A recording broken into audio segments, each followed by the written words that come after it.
प्रार्थनेचा पहिला टप्पा आहे हरे राम राम राम हरे हरे हरे कृष्ण कृष्ण कृष्ण हरे हरे. हा जो बापूजीचा जो पहिला टप्पा आहे तो हा ऋग्वेदांमधून घेतलेला आहे. बापूजी अभ्यासू होते, वेद पठण सगळं त्यांना पाठ होतं, थोडं पाठ होतं.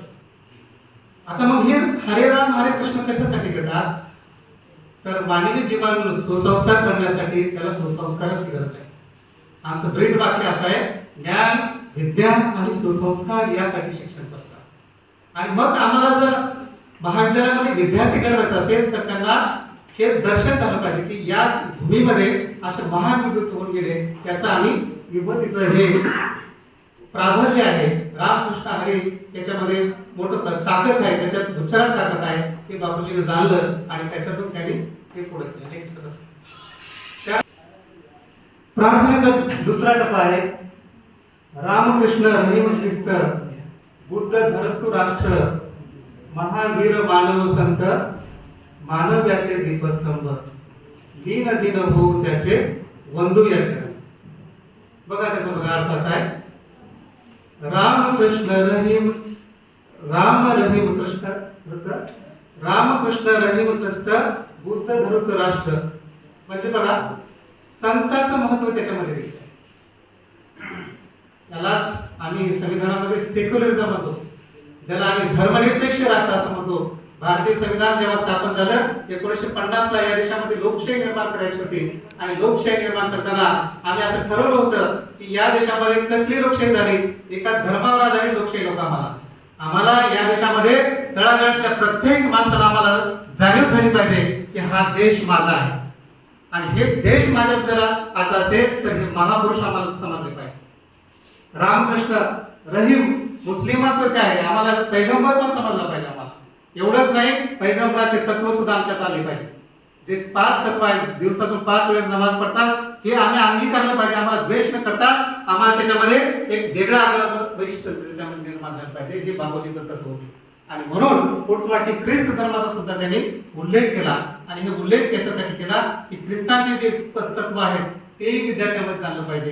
कारण विद्यार्थी हा माझ्या कॉलेजमध्ये येणारा किंवा माझ्या शाळेमध्ये येणारा किंवा माझ्या महाविद्यालयामध्ये येणारा किंवा त्याला जो आहे त्याचा धर्म नाही पाहणार, त्याची जात नाही पाहणार. फक्त हा माणूसच असतो, याला जात नाही, याला धर्म नाही. सूर्याला देश नसतो, माणसाला तसाच जात नसते. सूर्याचा जसं प्रकाश आमच्यावर पडते ते काही जात बघून पाहत नाही. तसं बापूजीचा विचार हा असा होता की आम्हाला रामकृष्ण रहीम ख्रिस्त बुद्ध धरी राष्ट्र महावीर मानव संत मानव्याचे दीपस्तंभ दीन दीन भाऊ त्यांचे वंदूया चरण.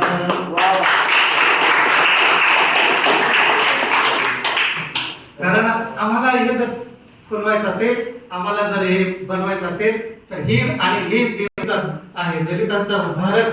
जे दलित मित्र दिलं होतं बापूजी याच्यासाठी दिलं होतं की त्यांना वंचित बहुजन वाड्या वस्तीच्या पलीकडे जिथं आम्ही खेडेपाडे नाही त्याच्याही पलीकडे जात नाही. आज अगदी इंग्लिश मध्ये सांगायचं तर रिच टू अनरिच, जिथपर्यंत कोणी पोहोचलं नाही तिथपर्यंत आम्ही पोहोचलो. कारण तुम्हाला माहिती आहे, वावोशीचं उदाहरण घ्या. अगदी रायगड जिल्ह्यामध्ये वावोशीचं हे गाव आहे. त्या गावामध्ये जी जागा आहे ती स्मशानभूमीची आहे. कारण स्मशानभूमीत आम्हाला काय भेटतात हे आम्हाला सांगायची गरज नाही.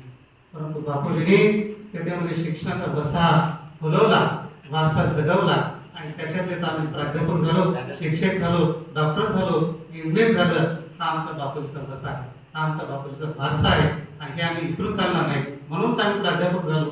हे सर सांगत होते की तुमची आमची भेट झाली नसते, कारण बापूजींनी तत्वज्ञान सांगितलं. अगदी आणखी एक दीनदलिताचं उदाहरण सांगायचं तर आशा पालघर जिल्ह्यामध्ये आशागड नावाचं आहे, अगदी दलित अगदी आदिवासी लोक आहेत आणि त्याच्यासाठी मग बापूजी गेले आणि बापूजी म्हणतात ही नदी नको त्याचे वंदूया चरण सत्यशील प्रामाणिकता त्याग पिळोनीस आळा. पुढे घ्या. सत्यशील प्रामाणिकता त्याग पिळोनीस आळा ईश्वर तत्व दर्शन यांचे ज्ञान विज्ञान हाच सुसंस्कार विवेकाच्या आनंदाचा लाभ शिक्षणात विवेक धन्यवाद.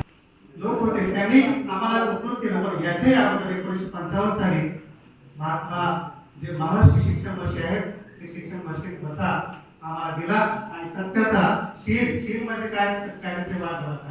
सत्य आम्हाला तूच समजलं पाहिजे. मी बोलतोय सत्य नाही, मी ऐकतोय सत्य नाही, फक्त माझ्या मनात विचार करत चालला हे सत्याची व्याख्या बापूजींनी केली. कारण मनावर एवढं चंचल कोणीच नाही. मन वडाय उद्या पिकातलं ढोर तिथे हाकलं तरी येते मन खाकसाचा मन केवढं काकसाचा दाना मला एवढं त्याच्यात आभाळही पावलं.